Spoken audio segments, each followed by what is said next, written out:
والے ہیں، والصادقین راست باز ہے، والقانتین اللہ کی فرما برداری کرنے والے ہیں، والمنفقین اللہ کے راہ میں مال خرچ کرنے والے ہیں، والمستغفرین بالاسحار آخر شب میں اٹھ کر گناہوں کی معافی چاہنے والے ہیں۔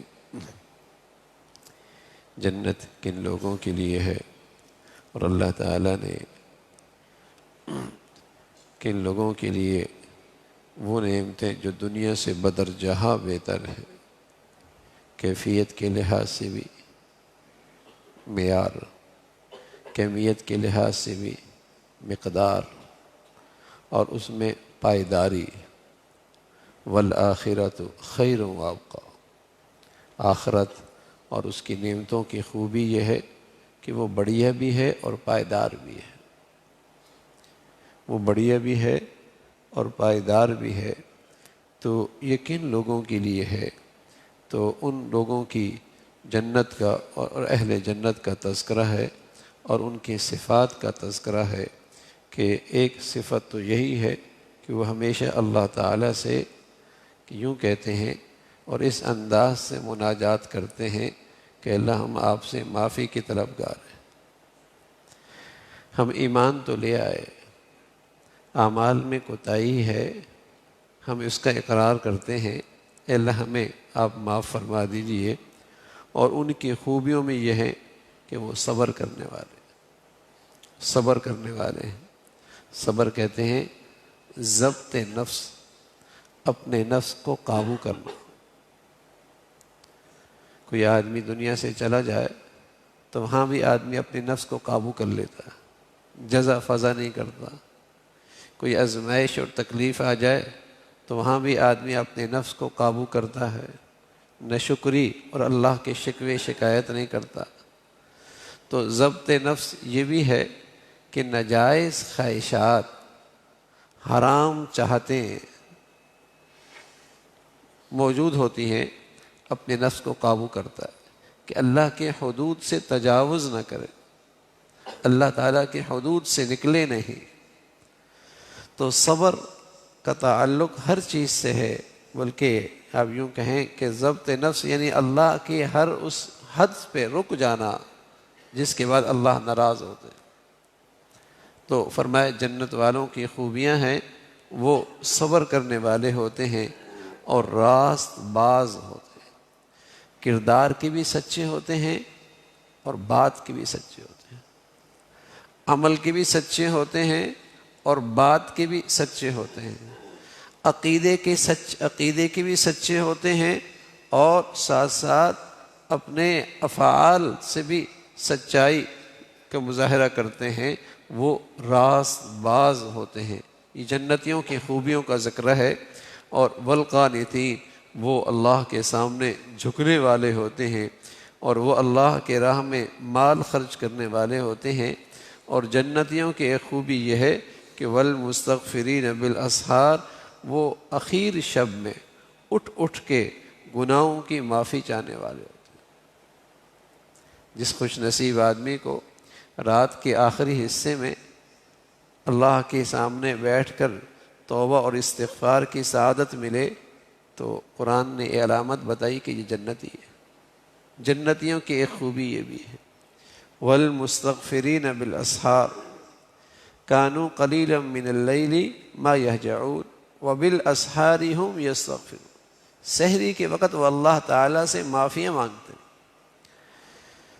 تتجافى جنوبهم عن المضاجع يدعون ربهم خوفا وطمعا۔ یہ عبادت تو کرتے ہیں، تہجد بھی پڑھتے ہیں، تسبیحات بھی کرتے ہیں، تلاوت بھی کرتے ہیں، لیکن اس گھڑی میں یہ اللہ تعالیٰ سے معافیاں بھی مانگتے ہیں، اللہ تعالیٰ سے معافی بھی مانگتے ہیں۔ اللہ کے نیک بندے رات عبادت میں گزاریں اور آخر میں معافیاں مانگیں۔ اور آج بس اوقات زندگی میں گناہ ہوتے ہیں، آدمی کہتا ہے میں کوئی غلط تو کر نہیں رہا، میں نے کوئی غلط تو کچھ نہیں کیا کہ میں کچھ ایسا کر لوں کہ معافی مانگ، کچھ غلط تو کیا نہیں۔ وہ رات عبادت میں گزار رہے اور سحری کے وقت معافیاں مانگ رہے. جنتیوں کا تذکرہ فرمایا کہ رات عبادت میں گزر رہی ہے اور رات کے اس آخری حصے میں وہ پھر معافیاں مانگتے ہیں. گناہوں میں رات نہیں گزاری، نیکیوں میں گزاری. اور آج دل اتنے غفلت میں ہیں کہ جب انہیں کہا جائے میاں کہ تمہاری مشکلات کا حل استغفار میں ہے تو فوراً یہ بھی جواب ملتا ہے کوئی غلط تو ہم نہیں کرتے. اگر یہ کہا جائے کہ میاں تمہاری مشکلات کا حل استغفار میں ہے، اللہ کے نبی صلی اللہ علیہ وسلم نے یہ وظیفہ بتایا ہے مشکلات سے نکلنے کا اور پریشانیوں سے نکلنے کا اور رکاوٹوں سے نکلنے کا، یہ اللہ کے نبی نے نسخہ بتایا ہے اور آپ علیہ الصلوۃ والسلام نے یہ وظیفہ تجویز فرمایا ہے. تو فوراً کوئی غلط تو نہیں کر رہا، ہم تو کسی کے ساتھ زیادتی نہیں کرتے، کسی کے ساتھ ظلم نہیں کیا.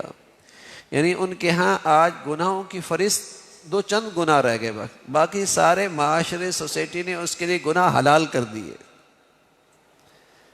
اس کے لیے معاشرے اور سوسائٹی نے صرف چند گناہ ایسے چھوڑے ہیں: قتل کرنا، شراب پینا، زنا کرنا، چوری اور ڈاکہ مارنا. اگر اس سے کہا جائے میاں فجر ہوتی ہے، نہیں فجر تو نہیں ہوتی. اچھا بھائی میں پردہ ہے، نہیں پردہ تو نہیں ہے. حلال حرام کی تمیز کتنی ہے؟ تو معاشرے اور سوسائٹی نے آج اتنی بڑی فہرست گناہوں کی وہ سب حلال بنا دی.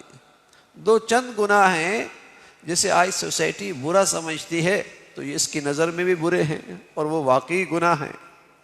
اس لیے اس معاشرے اور سوسائٹی نے ایک بڑی مصیبت جو پیدا کی ہے وہ گناہوں پر ندامت اور شرمندگی ختم ہو گئی. پہلے آدمی گناہ کرتا تھا، شرمندہ ہوتا تھا. اب گناہ کرتا ہے اور انہیں اچھائی سمجھ کے کر رہا ہوتا ہے اور اس کی برائی دلوں سے نکل چکی ہے. تو نتیجہ یہ ہے کہ توبہ جیسی عبادت کی توفیق بھی نہیں ملتی، معافی مانگنے کی سعادت بھی نصیب نہیں ہوتی. والمستغفرین بالاسحار، فرمائی جنتیوں کی خوبی بھی ہے کہ جنتی رات کے آخری حصے میں اٹھ اٹھ کے اللہ تعالیٰ سے معافیاں مانگتے ہیں. اور ساتھ پیارے رسول صلی اللہ علیہ وسلم نے فرمایا یہ ایسا عظیم وظیفہ ہے، یہ ایسی بڑھیا عبادت ہے، من لزم الاستغفار جعل اللہ له من كل ضیق مخرجا ومن كل بلاء من كل هم فرجا ومن كل هم فرجا ورزقه من حيث لا يحتسب. من لزم الاستغفار جعل اللہ له من كل ضیق مخرجا ومن كل هم فرجا ورزقه من حيث لا يحتسب. جو کثرت سے اللہ تعالیٰ سے معافیاں مانگتا ہے اس دنیا میں اسے 3 انعام ملتے ہیں. پہلا انعام، ہر تنگی سے اللہ کوئی نہ کوئی راستہ نکال دیتا ہے، من کل ضیق مخرج. دوسرا انعام، اللہ ہر غم اور ہر ہم سے نجات نصیب فرماتا ہے. اور تیسرا یہ ہے کہ اللہ اس کے معاش کا مسئلہ وہاں سے حل کرتا ہے کہ اس کے وہم و گمان کے اندر بھی. اب اور کیا چاہیے؟ اللہ عزت کی روزی دے دے، اللہ دلوں کو غم اور پریشانیوں سے پاک کر دے اور اللہ مشکلات زندگی میں آسان کر دے تو دنیا جنت بن جائے. اور پیارے نبی صلی اللہ علیہ وسلم کا بتایا ہوا وظیفہ ہے جس کی تاثیر 100% یقینی ہے. لیکن وہاں گناہ چھوڑنے پڑتے نا، وہاں گناہ چھوڑنے پڑتے. آج کا انسان کہتا ہے کوئی ایسا وظیفہ مل جائے کہ گناہ بھی نہ چھوڑیں اور کام بھی ہو جائے. کوئی ایسا وظیفہ ہو وہ پڑھنے کے لیے تیار ہے. ایک ٹانگ پہ کہہ دیں، ہاں جسے کہیں کہ اور کوئی اور مختلف شرائط لگا دیں، وہ سب پڑھ لے گا. لیکن گناہوں سے توبہ، یہ اس کے لیے مشکل، یہ اس کے لیے مشکل. ہر باقی وظیفے کر لے گا، بلکہ مجموعے وظائف کی کتاب ہر گھر میں ہوگی، ہر نماز کے بعد وہ وظیفے پڑھ رہا ہوگا. لیکن میاں ساتھ غیبت بھی چل رہی ہوگی، غیبت بھی چل رہی ہوگی اور دل حسد اور کینہ کے گندگیوں سے بھی بھرا ہوا ہوگا. تو گناہ بھی نہیں چھوڑنا چاہتا اور مشکلات سے نکلنا بھی چاہتا ہے. تو پیارے رسول صلی اللہ علیہ وسلم نے بتایا کہ یہ ہے مشکلات سے نکلنے کا نسخہ، یہ ہے مشکلات کا اس میں حل کہ اللہ تعالیٰ سے سچے دل سے معافیہ مانگتا رہے اور کثرت سے مانگتا رہے. اور جنتیوں کی بھی یہ خوبی ہے والمستغفرین بالاسحار کہ اخیر شب میں اٹھ اٹھ کے گناہوں کی معافیاں چاہتے ہیں. یہ اہل جنت کی خوبیاں ہیں. اللہ تعالیٰ یہ اعمال ہمیں بھی نصیب فرمائے. اللہم لک الحمد کلو ولک الشکر کلو اللهم أعنا على ذكرك وشكرك وحسن عبادتك. نستغفر الله ونتوب إليك. نستغفر الله ونتوب إليك. سبحان ربك رب العزة عما يصفون وسلام على المرسلين والحمد لله.